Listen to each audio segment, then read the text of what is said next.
하나님께서 영광 받으신 줄 믿습니다. 여러분, 우리가 인생을 살아가면서 기분 좋을 때가 언제입니까? 아마도 내가 별 노력하지 않았는데 좋은 일이 생겼을 때가 아닌가 싶습니다. 예를 들면 길을 가는데 5만 원짜리가 내 앞에 딱 떨어져 있으면 보는 사람 아무도 없고 5만 원을 위해서 내가 노력하지도 않았는데 그냥 그것이 내 것이 될 때 개인이 기분이 좋습니다. 이런 얘기도 있더라고요. 어떤 분이 노래를 잘하는 친구가 있었는데 이 노래 잘하는 친구가 노래자랑을 나가고 싶은데 혼자 가기가 좀 쑥스러워서 이 친구를 좀 데리고 갔다고 합니다. 이 친구는 워낙 노래를 잘했고 준비도 많이 해서 노래자랑을 나가서 노래 대회에 출전을 했습니다. 이 따라간 친구가 그냥 엉겹결에 본인도 그냥 어쩔 수 없이 노래자랑에 참가를 하게 됐는데 준비를 많이 하고 노래를 잘했던 친구는 장려상을 받았는데 따라가서 한 친구는 우수상을 받았다. 이게 운수가 좋은 건지 대박이 났는지 우리가 이렇게 보통 얘기를 합니다. 우리가 이 신앙의 언어로는 이것을 은혜라고 하죠. 노력 없이 하나님의 큰 복을 받았다라고 하는 것입니다.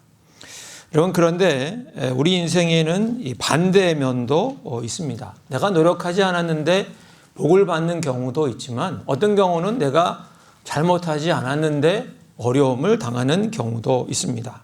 나는 평생 법 없이 살 만큼 착하게 살았는데 어느 날 갑자기 감당할 수 없는 질병이 찾아오는 경우도 있습니다. 나는 교통질서를 늘 잘 지키면서 운전하는 사람인데 음주운전 차량 때문에 사고를 당하는 경우도 있습니다. 농사를 짓는 분들은 또 어떻습니까? 땀 흘려 씨 뿌리고 가꾸었는데 예고 없이 찾아온 가뭄이나 홍수 때문에 또 농사를 망치는 경우도 있습니다. 새벽부터 밤늦게까지 성실하게 일했는데 나와는 상관없이 국가 경제가 안 좋아져서 그냥 사업이 또 어렵게 되고 또 직장을 잃는 경우도 있습니다.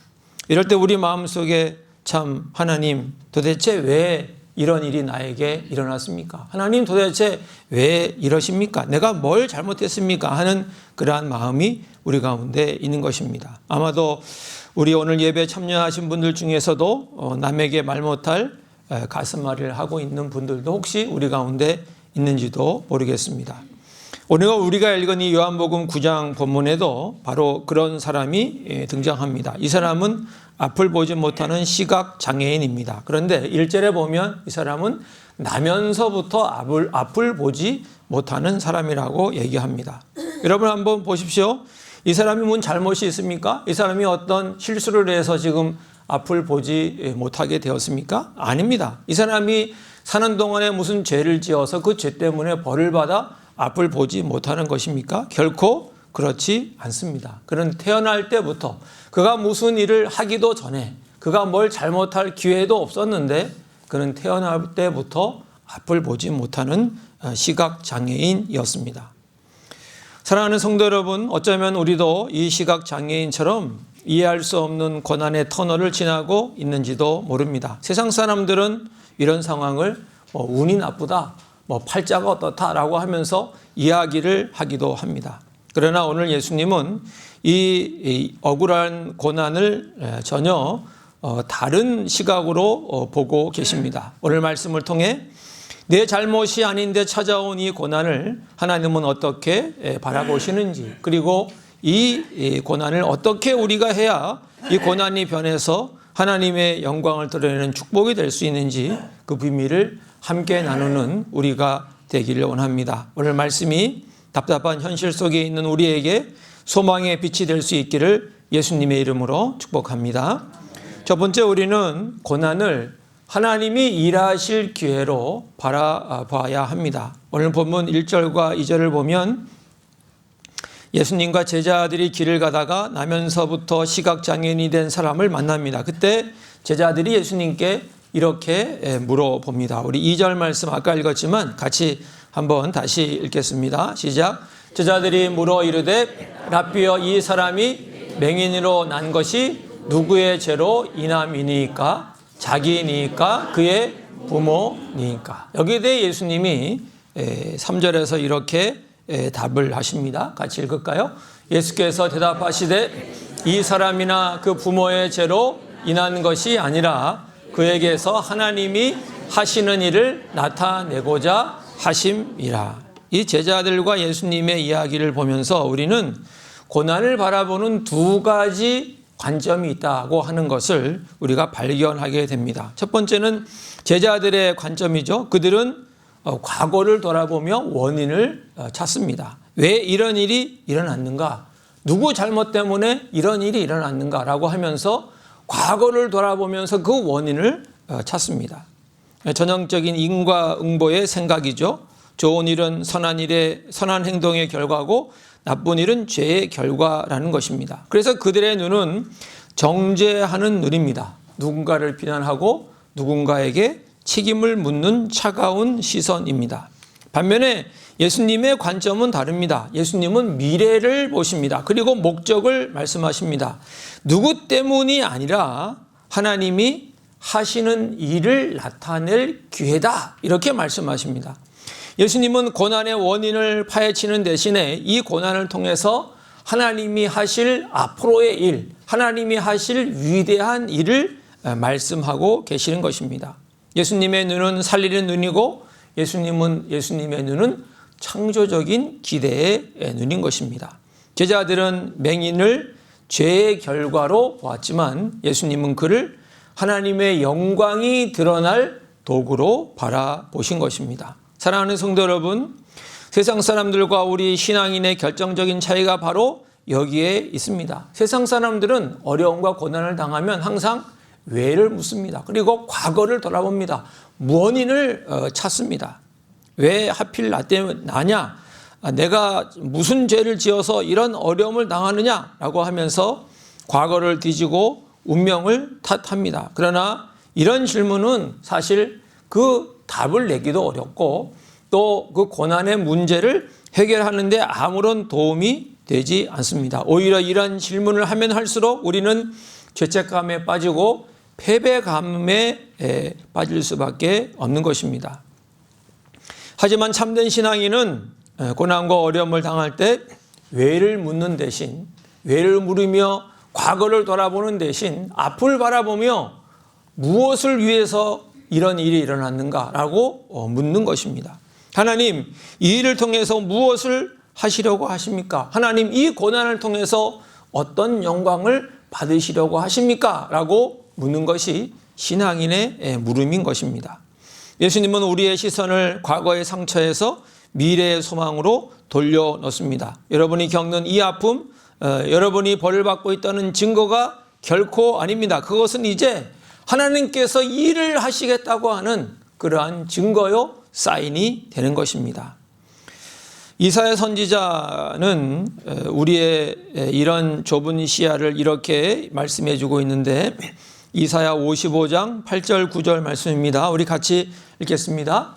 이는 내 생각이 너희의 생각과 다르며 내 길은 너희의 길과 다름이니라. 여호와의 말씀이니라. 이는 하늘이 땅보다 높음 같이 내 길은 너희의 길보다 높으며 내 생각은 너희의 생각보다 높음이니라. 우린 눈앞에 고난만 보고 끝났다 망했다라고 판단합니다. 그것은 땅에 있는 우리의 낮은 생각이라는 것입니다. 그러나 하늘에 계신 하나님의 높은 생각은 다릅니다. 우리 눈에는 절망으로 보이는 것이 하나님께는 기적을 일으킬 기회라는 것입니다. 우리의 계산기를 내려놓고 나보다 훨씬 크신 하나님의 높은 뜻을 믿고 신뢰하는 우리가 되기를 원합니다. 사랑하는 성도 여러분, 지금 혹시 이해할 수 없는 고난 때문에 밤잠을 설치고 계신 분이 계십니까? 자녀의 문제로 혹은 갑작스러운 건강의 악화로 아니면 경제적인 어려움 때문에 하나님이 나를 치셨나? 내가 뭘 잘못했나? 내가 신앙생활을 뭘 잘못했나? 하면서 스스로 괴롭히고 계시는 분이 계십니까? 오늘 주님께서 우리에게 말씀하십니다. 너의 죄 때문이 아니다 라고 말씀하십니다.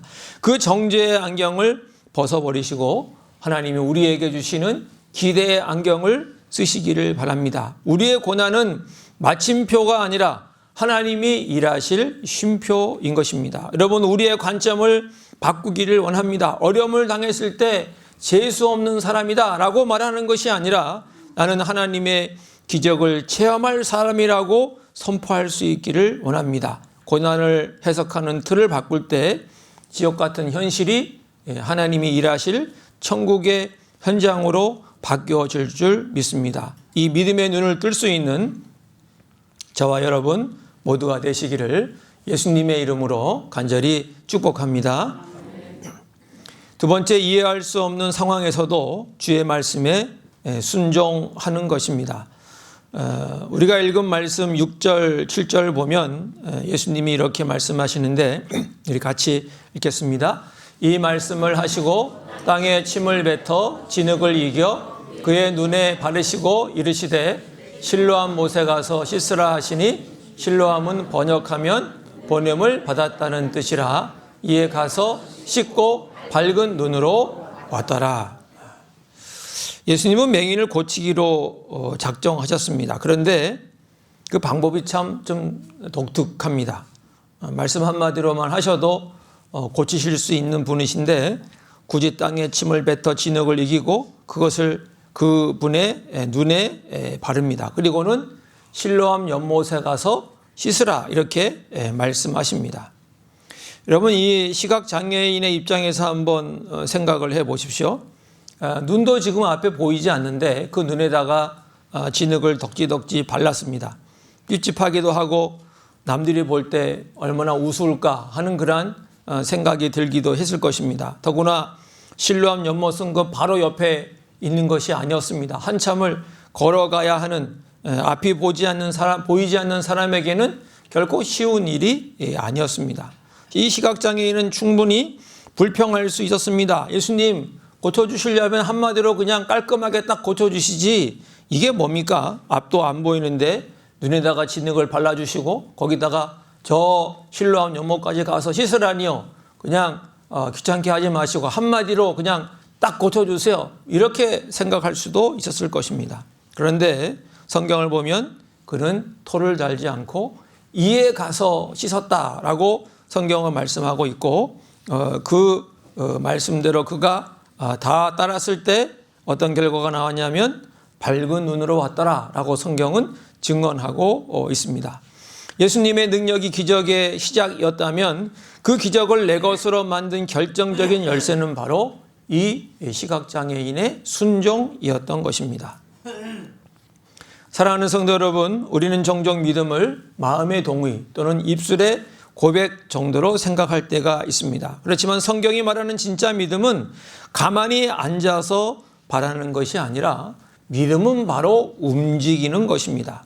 하나님은 우리에게 기적을 주시기 전에 때로는 우리의 이성으로는 이해하기 어려운 순종을 요구하실 때가 있습니다. 이런 상황이 지금 어려운데 감사하라고 말도 안 된다. 내가 지금 경제적으로 어려운데 이것을 나누라고? 아니 그게 말이나 되는 소리야? 라고 생각할 수 있습니다. 우리 계산과 내 논리로는 맞지 않아도 주님께서 말씀하시기 때문에 발걸음을 떼어놓는 것, 그것이 바로 기적을 불러오는 통로가 되는 것입니다. 하나님은 우리의 순종을 통해서 일하기를 기뻐하십니다. 베드로가 기적을 체험했을 때도 여러분 우리가 잘 기억하고 있지 않습니까? 누가복음 5장 5절 6절 말씀 우리 함께 읽겠습니다. 시몬이 대답하여 이르되 선생님, 우리들이 밤이 새도록 수고하였으되 잡은 것이 없지만은 말씀에 의지하여 내가 그물을 내리리이다 하고 그렇게 하니 고기를 잡은 것이 심히 많아 그물이 찢어지는지라. 밤새 해봤는데 안 됐습니다. 그러나 베드로는 자신의 판단보다 주님의 말씀을 의지해서 그물을 내렸습니다. 그랬더니 그물이 찢어지는 축복을 받았습니다. 여러분, 우리 생각으로만 계산하지 않기 원합니다. 이해가 안 돼도 주님이 가라고 하시면 가고 주님이 씻으라고 하면 씻을 수 있기 원합니다. 말씀에 의지하여 움직이는 그 걸음이 우리의 인생을 기적으로 바꿔 주실 줄로 믿습니다. 많은 성도님들이 기도합니다. 주님 도와주세요. 주님 해결해 주세요라고 기도합니다. 참 귀한 일입니다. 그러나 기도만 하고 가만히 있기보다는 기도했으면 이제 기도한 대로 움직이고 기도한 대로 순종하고 기도한 대로 행동하는 것입니다.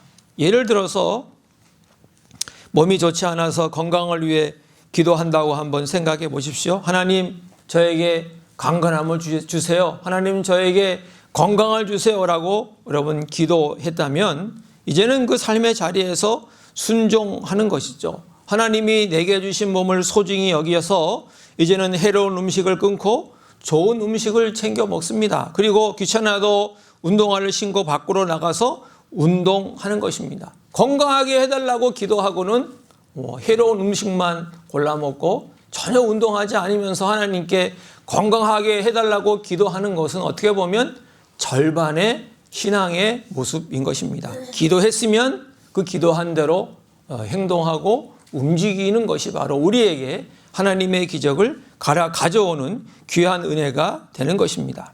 하나님 다 고쳐주세요라고 하면서 아무것도 하지 않고 누워만 있다면 그것은 온전한 믿음이 아닙니다. 의사를 만나게 하시면 의사의 말에 순종하고 약을 먹어야 한다면 성실하게 먹는 것, 이것이 하나님이 나를 고쳐주실 것을 믿는 그 믿음의 사람의 모습이 되는 것입니다. 여러분, 경제적인 문제도 마찬가지 아닐까요?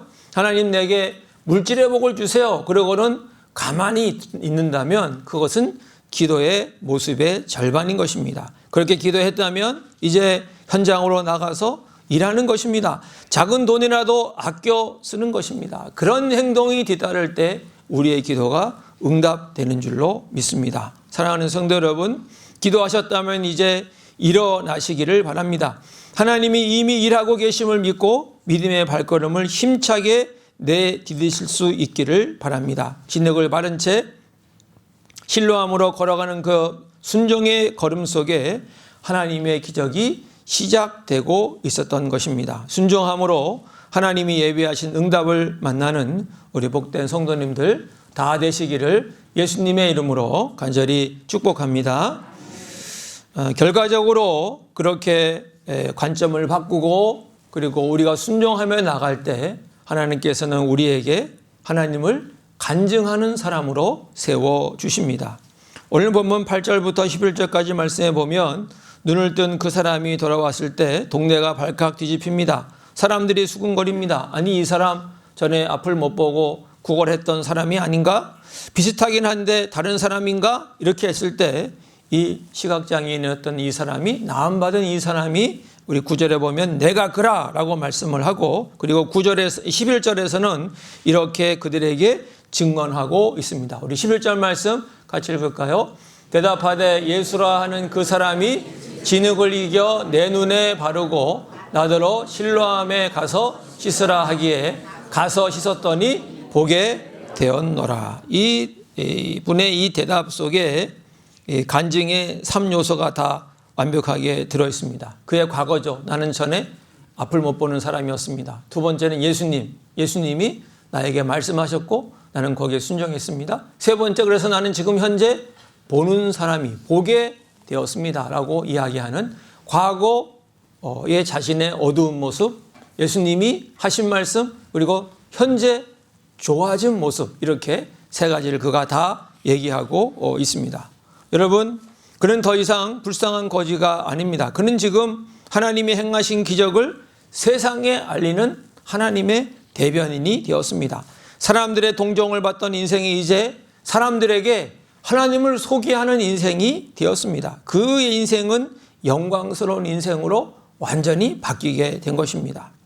사랑하는 성도 여러분, 우리가 관점을 바꾸고 말씀에 순종할 때 주시는 하나님의 최고의 축복이 무엇입니까? 물론 문제가 해결되는 것도 큰 축복입니다. 그렇지만 더 크고 더 좋은 축복은 뭐냐면 내가 살아계신 하나님을 사람들에게 증거하는 것입니다. 하나님을 보여주는, 하나님이 어떤 분이신지 말할 수 있고 간증할 수 있는 것, 그것이 어떻게 보면 더 큰 축복이 되는 것입니다. 고난을 믿음으로 이겨낸 성도들에게는 세상이 흉내낼 수 없는 영적인 권세가 생깁니다. 평탄하게 산 사람의 말보다 정말 아픔과 절망의 터널을 통과하고 나서, 그리고 나서 하나님은 살아계십니다, 하나님은 역사하십니다라고 하는 그 말이 바로 불신자들의 영혼을 뒤흔들 수 있는 것입니다. 우리의 회복된 삶 자체가 전도지가 되고 나의 웃는 얼굴 자체가 하나님의 살아계심을 보여주는 증거가 되는 것입니다. 이것이 우리 믿음의 사람들이 누릴 진짜 영광의 축복인 것입니다. 예수님은 산상수훈에서 우리에게 이렇게 말씀하셨죠. 마태복음 5장 16절 말씀입니다. 함께 읽겠습니다. 이같이 너희 빛이 사람 앞에 비치게 하여 그들로 너희 착한 행실을 보고 하늘에 계신 너희 아버지께 영광을 돌리게 하라. 앞을 못 보는 사람이 이제 보는 사람으로 나타났을 때 그 사람 자체가 바로 하나님의 영광을 보여주는 것이었습니다. 우리가 고난과 어려움에 무릎을 꿇지 않고 믿음으로 다시 일어설 때 우리의 그 모습 자체가 믿지 않는 사람들에게는 비치고 영광이 되는 것입니다. 우리가 잘 되는 것, 우리가 회복되는 것, 그것을 통해 세상 사람들이 야, 하나님이 진짜 살아계시는구나 하고 하나님께 영광을 돌리게 되는 것, 이것이 우리에게 주어지는 하나님의 크고 놀라운 축복이 되는 줄로 믿습니다.